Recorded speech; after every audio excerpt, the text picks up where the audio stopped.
খবর সারাদিনের শুরুতেই এখন আপনাদের যে ভাইরাল অডিও ক্লিপ শোনাবো। বীরভূমের একটি ভাইরাল অডিও ক্লিপ জানিয়ে এই মুহূর্তে তোলপাড় তৃণমূল এবং প্রশাসনে। আর সেই অডিও ক্লিপ পোস্ট করেছেন বিজেপি রাজ্য সভাপতি সুকান্ত মজুমদার। যে অডিও ক্লিপটি ভাইরাল হয়েছে তাতে একজনকে অনুব্রত মণ্ডল নাম নিয়ে বোলপুরের আইসিকে হুমকি দিতে শোনা যাচ্ছে। শুনবো সে অডিও ক্লিপ।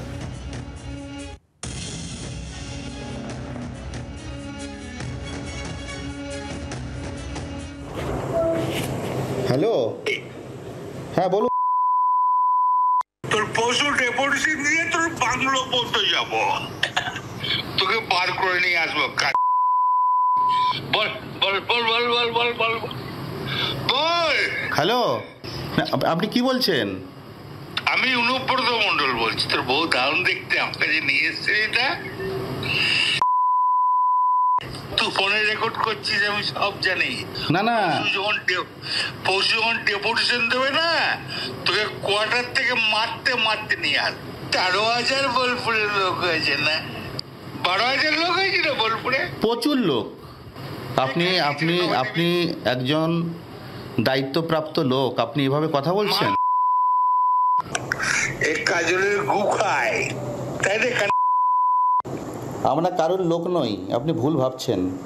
তোর পশু ডেপুটেশনে ডেট কর, আমি যাবো থানাতে। ওর চুলের মুঠি ধরে আমি বার করে নিয়ে আসবো ওখান থেকে। আপনি এভাবে কেন বলছেন? হ্যাঁ,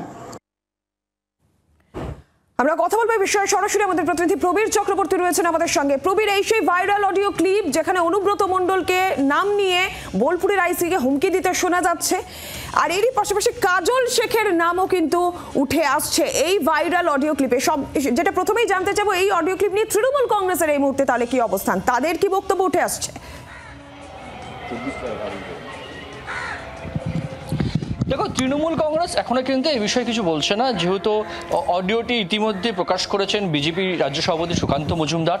তিনি এই অডিও প্রকাশ করেছেন এবং এই নিয়ে কিন্তু বীরভূমের রাজনীতিতে আবার রাজনৈতিক উত্তাপ একটা বলা যায়। অনুব্রত মণ্ডল, যিনি সম্প্রতি তাকে জেলার সভাপতি পদ থেকে সরিয়ে দিয়েছে তৃণমূল কংগ্রেস, যেখানে কোর কমিটি গঠন করে দিয়েছে চেয়ারম্যান আশিস বন্দ্যোপাধ্যায়ের নেতৃত্বে, সেই নিয়ে ঘরোয়া রাজনীতি, একই ঘরোয়া রাজনীতিতে একটা কোন্দল বারবার প্রকাশ্যে এসছে। অনুব্রত মণ্ডল বনাম কাজল শেখ, এবার পাশাপাশি দাঁড়িয়ে যে অডিও ক্লিপ সামনে এসছে, বিতর্কিত অডিও ক্লিপ বলে জানা যাচ্ছে, যে অডিও ক্লিপে একজন ব্যক্তি নিজেকে অনুব্রত মণ্ডল বলছেন। তিনি অনুব্রত মণ্ডল কিনা সেই অডিও যারা প্রকাশ করেছেন, বা অনুব্রত মণ্ডল বা দল বলবে, কিন্তু যেটা অনুব্রত মণ্ডল বলে সামনে বিতর্ক ছড়াচ্ছে, সেখানে অনুব্রত মণ্ডলকে দেখা যাচ্ছে যে আইসিকে অশালীন কথা বলছেন। এবং আইসিকে অশালীন কথা বলতে গিয়ে অনুব্রত মণ্ডল কিন্তু আবার কাজল শেখ প্রসঙ্গ টেনে নিয়ে এসছে। অর্থাৎ এই যে ঘরোয়া অন্তর্দ্বন্দ্ব বীরভূম জেলার মধ্যে, সেটা কিন্তু আবারও প্রকাশ্যে। একে কোর কমিটি গঠন করে দেওয়া, সেখানে দাঁড়িয়ে অনুব্রত মণ্ডল, তার কি ভূমিকা হবে? এতদিন যিনি জেলা সভাপতি ছিলেন, এতদিন যিনি জেলা চালাতেন, তিনি জেলে থাকাকালীন সভাপতি ছিলেন, জেল থেকে বেরোনোর পর সভাপতি পদ থেকে সরিয়ে দেওয়া হয়েছে। এই নিয়ে বীরভূমের রাজনীতি কিন্তু এমনিতেই একটা ঘরোয়া রাজনীতি উত্তাল হয়ে রয়েছে। তারই মধ্যে কাজল শেখ বনাম অনুব্রত মণ্ডলের এই যে দ্বন্দ্ব প্রতিদিনই প্রকাশ্যে আসছে। এবার আইসিকে কেন্দ্র করে, আইসিকে ফোন করার মাধ্যমে কেন্দ্র করে অনুব্রত মণ্ডল কিন্তু সেই কাজল শেখের দিকে আঙ্গুল তুলছে যে আইসি কাজল শেখের লোক। সুতরাং ঘরোয়া রাজনীতিতে তৃণমূল কংগ্রেসের যে অনুব্রত মণ্ডল বা বনাম কাজল শেখের যে দ্বন্দ্ব, এটা আবার প্রকাশ্যে এসছে এবং এই সুযোগ নিচ্ছে বিজেপি। সুকান্ত মজুমদার এই অডিও প্রকাশ করেছে। তৃণমূল কংগ্রেসের কি বক্তব্য, তৃণমূল কংগ্রেস কি বলছে? ঘরোয়া কোন্দলে বীরভূমে যেহেতু সামনে বিধানসভা নির্বাচন রয়েছে, মমতা বন্দ্যোপাধ্যায় নির্দেশ দিয়েছেন যে সবাইকে একসঙ্গে কাজ করতে হবে, একসঙ্গে চলতে হবে। এই জায়গায় দাঁড়িয়ে ঘরোয়া রাজনীতি মেটাতে তৃণমূল কংগ্রেস কি স্টেপ নেয় সেটা দেখার বিষয়। কিন্তু আইসিকে, থানার আইসিকে অশালীন কথা বলার ক্ষেত্রে যে অনুব্রত মণ্ডল নাম নিয়ে যে ব্যক্তি ফোন করছেন, তিনি অনুব্রত মণ্ডল কিনা সেটা দেখার বিষয়। আর যদি হন, তাহলে কেন আইসিকে তিনি অশালীন ভাষায় কথা বলছেন সেটা একটা বিষয়। আরও একটা বিষয় সামনে আসছে যে নাগরিক সমাজের ডেপুটেশন। হঠাৎ অনুব্রত মণ্ডলের এই নাগরিক সমাজের ডেপুটেশন কি, সেটাও কিন্তু একটা প্রশ্ন উঠতে শুরু করেছে। তাহলে কি ঘরোয়া রাজনীতিতে অন্য কোনো মঞ্চ তৈরি করতে চাইছেন অনুব্রত মণ্ডল? এই জল্পনা কিন্তু শুরু হয়েছে। স্বাভাবিকভাবে নির্বাচনের আগে, 26-এ নির্বাচনের আগে বীরভূমের এই রাজনীতি অন্তর্কলহ, অন্তর্দ্বন্দ্ব, ঘরোয়া দ্বন্দ্ব নিয়ে তৃণমূল কংগ্রেস কিন্তু যথেষ্ট বিব্রত বলে মনে করছে রাজনৈতিক মহল। এখন দেখার বিষয় যে অনুব্রত মণ্ডল পরবর্তীকালে কি সিদ্ধান্ত নেন, এবং অনুব্রত মণ্ডলের এই যে আবার কোনো পুলিশ অফিসারকে, অতীতে দেখা গেছে যে তিনি কোনো পুলিশ অফিসারকে ধমকাচ্ছেন প্রকাশ্যে, অতীতেও এই ছবি সামনে এসছে, সেই নিয়ে ব্যাপক বিতর্ক হয়েছে বারবার ধরে গুড়বাতাসা থেকে শুরু করে। যদিও প্রবীর ধন্যবাদ, যদি এই ভাইরাল অডিও নিয়ে কোনো প্রতিক্রিয়া না দিলেও বোলপুরের আইসি, যেখানে ভাইরাল অডিওতেও যার অনুব্রত মণ্ডলের কণ্ঠস্বর বলে বিজেপি দাবি করছে, তাকে এই আইসিকেই গালিগালাজ করতে শোনা যাচ্ছে, বোলপুরের আইসির বিরুদ্ধে ক্ষোভ উগড়ে দিয়েছেন বীরভূমের তৃণমূল নেতা অনুব্রত মণ্ডল। শুনবো। ও যাকে তাকে মেসেজ করে টাকা চাইছে 70,000 80,000, এফআইআর করতে গেলে বলছে 5,000 টাকা নিয়ে এসো। এটা আমি অলরেডি এসপি কে জানিয়েছি। কালকে সিঙ্গিতার ছেলেকে হাতটা 6টা টুকরো হয়ে গেছে, রটে করে মেরেছে, যারা মেরেছে তাদের কাছ থেকে টাকা খেয়ে নিয়েছে। আমি এসপি কে বলেছি, আমি অ্যাডিশনাল এসপি কে বলেছি, ডিআইজি কে বলেছি, এই আইসির এগেইনস্টে স্যামসাং কে বলেছি, এমনকি আমি আমাদের রাজীব কুমারকে জানিয়েছি ডিবেটিলে তুলে না হোক, বোলপুরের পরিবেশ নষ্ট হয়ে যাচ্ছে। বিজেপির প্রতিক্রিয়া নেব। বিজেপি নেতা জগন্নাথ চট্টোপাধ্যায় আমাদের সঙ্গে এই মুহূর্তে টেলিফোন লাইনে রয়েছেন। জগন্নাথ বাবু, কি বলবেন? যে অডিও ভাইরাল হয়েছে, সুকান্ত মজুমদার তিনি পোস্ট করেছেন, যেখানে অনুব্রত মণ্ডলের কণ্ঠ বলে বলা হচ্ছে বিজেপির তরফ থেকে, কি বলতে চাইবেন? অনুব্রত মণ্ডল এই আইসির বিরুদ্ধে ক্ষোভ আগে উগড়ে দিয়েছে, কিন্তু এই বিষয়ে তার কোনো প্রতিক্রিয়া নেই যে এটা তারই কণ্ঠস্বর বা কিছু। আমাদের প্রতিক্রিয়া কেন নিচ্ছেন? প্রতিক্রিয়া তো নেওয়া উচিত রাজ্য পুলিশের ডিজিপির, প্রতিক্রিয়া তো নেওয়া উচিত এসপি বীরভূমের। যদি এই অডিও ক্লিপ সত্য হয়, যদি এই অডিও ক্লিপের সত্যতা যাচাই করে থাকে পুলিশ, তাহলে পুলিশ অডিও ভাইরাল করছে কেন?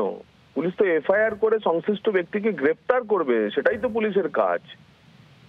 যদি কোনো ভারতীয় জনতা পার্টির নেতা, ভারতীয় জনতা পার্টির কার্যকর্তা পুলিশের আইসি বাদ দিন, একজন ছিচকে কনস্টেবলকেও যদি এ ধরনের কথা বলতো, আচরণ করতো, তাহলে তার বিরুদ্ধে পুলিশ কি করত?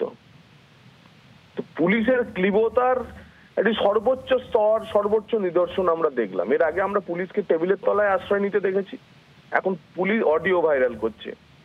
গালিগালাজ খাওয়ার পর, স্ত্রীকে নিয়ে, পরিবারকে নিয়ে এই ধরনের কথা বলার পর যদি এই অডিও সত্যি হয়ে থাকে, তাহলে তারপর পুলিশের কাজ হচ্ছে পুলিশ অডিও ভাইরাল করছে। অডিও পোস্ট সুকান্ত মজুমদার করেছেন, পুলিশ অডিও ভাইরাল করেছে, আমার কাছ থেকে শুনুন। সর্বত্র ছড়িয়ে পড়ার পর তারপর সেটা সুকান্ত মজুমদার শেয়ার করেছেন। বীরভূম পুলিশ বা রাজ্য পুলিশের এটা কাজ না, যেখানে রাজ্য পুলিশের ডিজিপি কে নিয়ে ধরনের কথা বলা হচ্ছে। তাই এই ক্লিবতার পশ্চিমবঙ্গ পুলিশের একটি চরম নিদর্শন। ওই আইসির উচিত ছিল সেদিন ওই ফোনটা রেখে সঙ্গে সঙ্গে সংশ্লিষ্ট ব্যক্তিকে গ্রেপ্তার করে নিয়ে আসা। ওইটুকু হিম্মত দেখাতে না পারলে এবার রাস্তার ধারে দাঁড়িয়ে থাকা লোক, ওই প্রত্যেক শহরে যেরকম অর্ধনগ্ন পাগল ঘুরে বেড়ায়, সেই পাগলরাও এবার ওকে আইসিকে ওই একই কথা বলে যাবে। ধন্যবাদ আপনাকে। বিজেপি নেতা জগন্নাথ চট্টোপাধ্যায় ছিলেন। তৃণমূল কংগ্রেসের প্রতিক্রিয়া নেব। মৃত্যুঞ্জয় পাল আমাদের সঙ্গে এই মুহূর্তে টেলিফোন লাইনে রয়েছেন। মৃত্যুঞ্জয় বাবু, কি বলবেন? যে viral audio, Sukanta Majumdar post করা এই ভাইরাল অডিও, যেখানে একজন ব্যক্তিকে অনুব্রত মণ্ডলের নাম নিয়ে বলতে শোনা যাচ্ছে, বোলপুরের আইসির বিরুদ্ধে ক্ষোভ উগড়ে দিচ্ছেন, গালিগালাজ করছেন, এই অডিও বিজেপি বলছে যে এরকম যদি অডিও পোস্টই হয়ে থাকে, তাহলে সংশ্লিষ্ট ব্যক্তির বিরুদ্ধে কেন এখনো পর্যন্ত পুলিশ ব্যবস্থা নিচ্ছে না, গ্রেফতার করা হচ্ছে না? আপনাদের বক্তব্য কি? যে অডিও শুনেছি সেই অডিও অত্যন্ত কুরুচিকর, কিন্তু এটাও তো সাথে বলতে হবে যে অডিও আমরা তো এখনো জানি না এই অডিওর কণ্ঠ যার বলা হচ্ছে যে আসল তার আওয়াজ কিনা, তার কণ্ঠ কিনা। তো এইটা তো এইগুলো এখন এইভাবে বলা যায় না। তবু নিশ্চিতভাবে আমরা দল এই যেই শব্দগুলো ব্যবহার করা হয়েছে অডিওতে, যেই বার্তা দেওয়া হয়েছে, দল কোনোভাবেই অনুমোদন করে না। কিন্তু যারা বিজেপি বলছেন, সুকান্ত মজুমদার টুইট করছে, এইখানে পশ্চিমবঙ্গে যদি অনুব্রত মণ্ডলের কথা হয়ে থাকে, তার কণ্ঠ হয়ে থাকে, দল নিশ্চিতভাবে ব্যবস্থা নেবে। আপনারা নজর রাখুন, তৃণমূল কংগ্রেস নিশ্চিতভাবে ব্যবস্থা নেবে। কিন্তু এটাও তো বলতে হবে যে যারা এত বড় বড় কথা বলছে, তারা তো অডিও থেকে ভিডিও, আমরা বিভিন্ন জিনিস দেখছি বিভিন্ন রাজ্যে, যেখানে বিজেপি হোক বা সিপিএম হোক, আমাদের বিরোধী দলগুলোর অডিওর সাথে সাথে ভিডিও আমরা দেখছি কত ভাইরাল হচ্ছে। কি ব্যবস্থা নিচ্ছে, কারা কি ব্যবস্থা নিচ্ছে? জগন্নাথ বাবু শুনছিলাম অনেক বড় বড় কথা বলছেন। জগন্নাথ বাবুকে বলতে হবে, মহারাষ্ট্রে একজন বিধায়ক একজন উর্দিধারী পুলিশকে সেখানে সরাসরি চড় মারছে। থানায় গিয়ে পুলিশকে মারা হচ্ছে, এইগুলো করছে অন্যান্য রাজ্যে, উত্তরপ্রদেশ থেকে মহারাষ্ট্র, বিহার, সেখানে কি হচ্ছে পুলিশদের সাথে।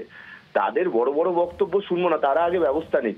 আর বিজেপি সিপিএম এর অডিওর সাথে সাথে মানুষ ভিডিও দেখছে, সেই ভিডিও অডিও দেখে কি বার্তা নিয়েছে, তারা কি শৃঙ্খলা রক্ষা কমিটি তাদের নেই, তারা দিচ্ছে না। নিশ্চিতভাবে তৃণমূল কংগ্রেস, আবারও বলছি যে এই ধরনের শব্দ যা ব্যবহার করা হয়েছে তা অত্যন্ত কুরুচিকর। যদি অনুব্রত মণ্ডলের হয়ে থাকে তাহলে দলের মতো ব্যবস্থা নেবে এবং প্রশাসনের মতো ব্যবস্থা নেবে। ধন্যবাদ আপনাকে। বাংলার আওয়াজ, বাঙালির আবেগ, জি 24 ঘন্টা।